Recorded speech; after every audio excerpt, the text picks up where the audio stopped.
Assalamu alaikum, respected viewers. Welcome back to my English class. আমার ইংরেজি ক্লাসে আমার যারা সম্মানিত ভিউয়ার্স আছে তাদের সকলকে অনেক দিন পরে আবার স্বাগত জানাচ্ছি। অনেক দিন বিরতি দিয়েছি, অনেক দিন বিরতি দেওয়ার পর আজকে আমি আবার নতুন করে একটি ক্লাস নিয়ে এসেছি। বিশেষ করে এইচএসসি 2021 সালের এইচএসসি পরীক্ষার্থী যারা এবং তোমাদের মধ্যে যারা মেডিকেল কিংবা ভার্সিটিতে অ্যাডমিশন টেস্টে অংশগ্রহণ করবে তাদের জন্য আমি একটি ইংরেজি ক্লাস নিয়ে এসেছি। আমি জানি এমবিবিএস মেডিকেলের অ্যাডমিশন টেস্টও 15 নম্বরে ইংরেজি থাকে। এর মধ্যে আমি দেখছি 3 থেকে 4টা ট্রান্সলেশন থাকেই থাকে। তাই আমি আজকে একটি ক্লাস নিয়ে এসেছি যার বিষয়বস্তু হচ্ছে translation from Bengali to English. Translation from Bengali to English, যেটা ভার্সিটির পরীক্ষাতে থাকে। ওকে, কথা না বাড়িয়ে আমি তোমাদেরকে ক্লাসে আহ্বান করতেছি।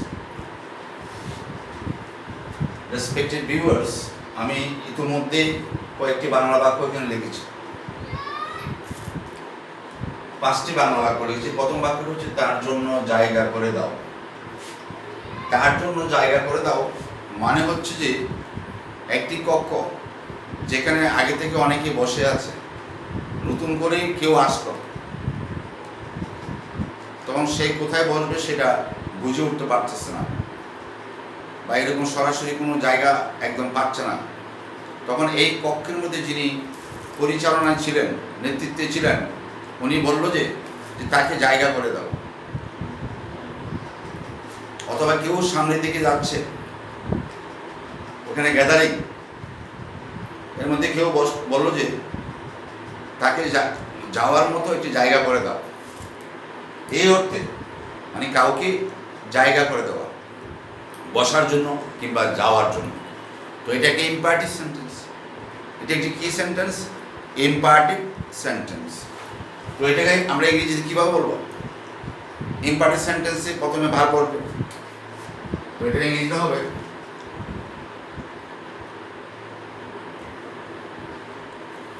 মেক রুম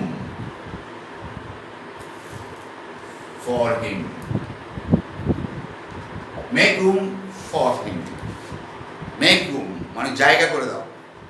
কার জন্য? বুঝে বলছে তাকে, এই জন্য কি আনছি? For him. Is it clear? Make room মানে কারোর জন্য জায়গার বসার বা যাওয়ার মতো সুযোগ সৃষ্টি করে দেওয়া। Have you got the point? Okay, next one. আমি অল্পকাল সেখানে ছিলাম। এটি একটি স্টেটমেন্ট এবং এটি ছিলাম বললে বর্তমান নয়। কখন ছিলাম? অতীতে ছিলাম। ছিলাম বললে কি বর্তমান হয়? তার মানে ফার্স্ট টেন্স। তাহলে এই বাক্যের সাবজেক্টকে আমি, তাহলে হবে কি আই।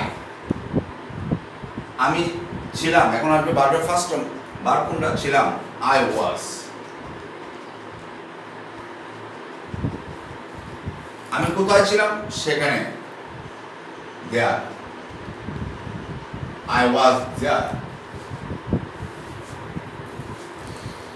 এখন আসবে সময়। কিছু সময় বিহেভি বললে অল্পকাল মানে কি? অল্প সময়ের জন্য আমি সেখানে ছিলাম, তাই না? তাহলে ফর আ শর্ট টাইম, অল্প সময়ের জন্য। অল্পকাল মানে কি? অল্প সময়ের জন্য। I was there for a short time. I was there for a short time. আমি ছিলাম, আই ওয়াজ, সেখানে দেয়াল। কতদিন ছিলাম? অল্প সময়ের জন্য, তার মানে ফর আ শর্ট টাইম। অল্পকাল মানে অল্প সময়ের জন্য, for a short time. Simple past tense, very easy. জমজম করে বৃষ্টি আসিল। জমজম করে বৃষ্টি আসিল মানে জমজম করে বৃষ্টি, অর্থাৎ প্রবল প্রবল জলধারাকে বলা হয় জমজম করে। মুষল ধারাকে বলা হয় কি? জমজম করে। হঠাৎ যখন খুব প্রবল বৃষ্টি আসে তখন আমরা বলি জমজম করে বৃষ্টি আসে, তাই না? কিন্তু বিষয়টা হচ্ছে যে জমজম করে বৃষ্টি আসিল বললে কথাটা কখন বলা হচ্ছে? বৃষ্টি আসার আগে না বৃষ্টি আসার পরে? বৃষ্টি আসার পরে। এই কথাটা কেন বলছি? আমাকে তো ইংরেজিটা করার সময় টেন্স নির্ধারণ করতে হবে, তাই না? কারণ এই বৃষ্টি আসার পরে এটা কথাটা বলা হচ্ছে, তার মানে ঘটনাটা ঘটে গেছে। ঘটনাটা ঘটে গেছে। ঘটনাটা যদি ঘটে যায় থাকে তাহলে এটা কি প্রেজেন্ট টেন্স হবে না ফার্স্ট টেন্স হবে? ফার্স্ট টেন্স হবে। Very good. তাহলে এটা আমরা কি লিখবো? নাম্বার 3 লিখবো, the rain.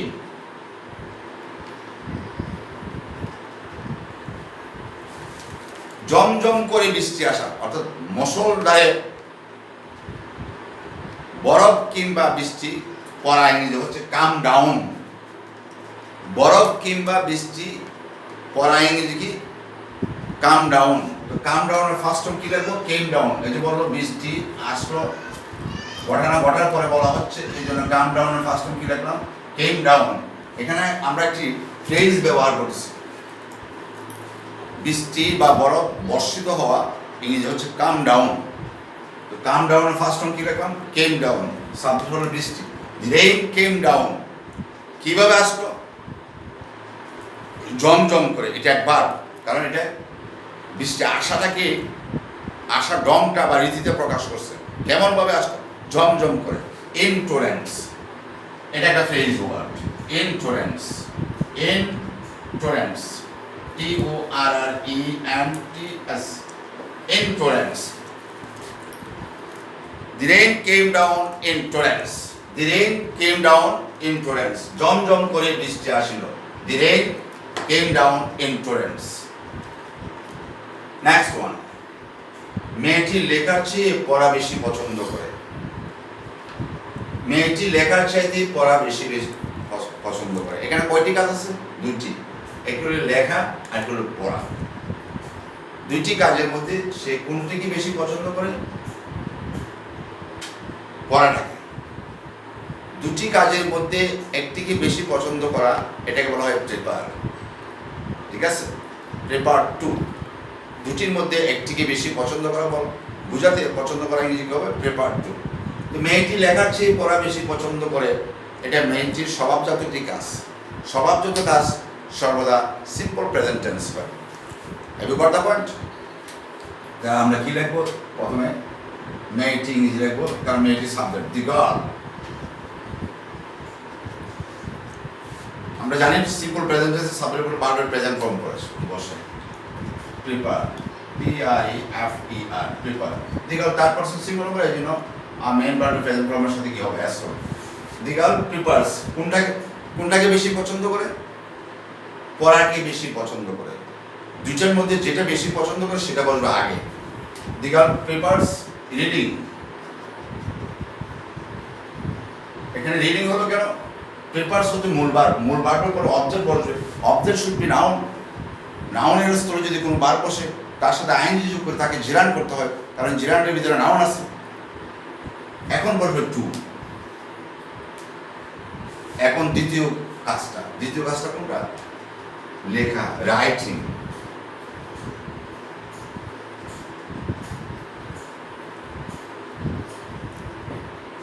The girl prefers reading to writing. এই পেপার টু দ্বারা দুটি কাজকে যোগ করলো। অধিকতর বেশি পছন্দ যেটাকে করে সেটা বসবে পেপারের পরে, আর যেটাকে কম পছন্দ করে সেটা বসবে কোথায়? টু এর পরে। The girl prefers reading to writing. অর্থাৎ মেয়েটি লেখার চেয়ে পড়া বেশি পছন্দ করে। তার মানে বেশি পছন্দ করা হচ্ছে প্রেফার টু। নাও আমরা 5 নাম্বারটি করব। তুমি কি কখনো কুয়াকাটা গিয়েছো? এখানে ক্রিয়াটা হচ্ছে গিয়েছো। গিয়েছো বললে ক্রিয়াটা আমরা জানি, আমরা ছোটবেলায় পড়েছি এইভাবে। মূল ক্রিয়া এসেছে ইয়াছি, ইয়েছো, ইয়াছিস, ইয়েছেন। এরকমের বিভক্তি যদি থাকে ক্রিয়ার শেষে, প্রেজেন্ট পারফেক্ট টেন্স হয়। এবং গিয়েছো বললে উত্তরটা যদি জায়গায় থাকে তারপরে আমি গিয়েছি,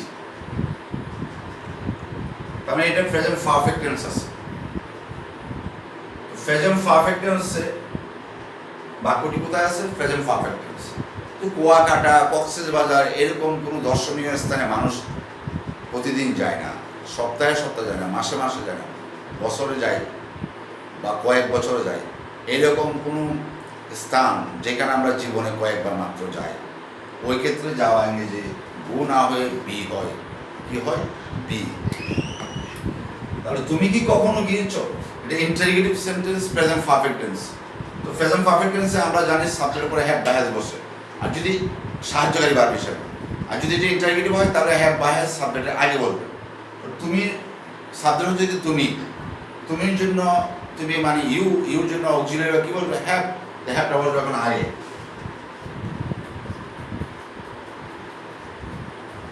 হ্যাভ ইউ। কখনো ইংরেজি বলবে কি? এভার। Have you ever. যাওয়া ইংরেজি কি হবে? এমন মানে দর্শনীয় স্থানে যেখানে জীবনে কয়েকবার যাওয়া হয়, ওইসব ক্ষেত্রে যাওয়া ইংরেজি কি হবে? বি। তো প্রেজেন্ট পারফেক্ট টেন্সে ভার্বের ফার্স্ট পার্সন হবে বি, এর ফার্স্ট পার্সন কি হবে? Been. Have you ever been to. আমরা গো ভার্বের পরে স্থানের আগে টু লিখি, তাহলে এই বি এর পরেও কি বলবে? টু বলবে। Have you ever been to? Have you ever been to Kuakata? Have you ever been to Kuakata?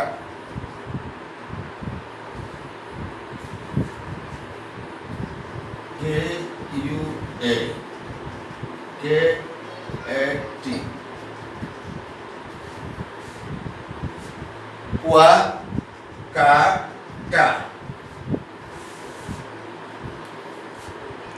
Have you ever been to? Have you ever been to Kuakata? Present perfect tense, interrogative sentence. Okay, my dear students, আমি 2021 সালের medical এবং university পরীক্ষার্থীদের জন্য এটা আমার প্রথম ট্রান্সলেশনের class. আশা করি তোমরা ক্লাসটা করে উপকৃত হবে। আমি আরও অনেক অনেক ক্লাস করব মেডিকেল এবং ভার্সিটির জন্য। এটা আমার এই 2021 বেসের জন্য এটা আমার first class. Thank you everybody for joining my class. See you again in the next class if Allah wishes. Till then Allah হাফেজ। আসসালামু আলাইকুম।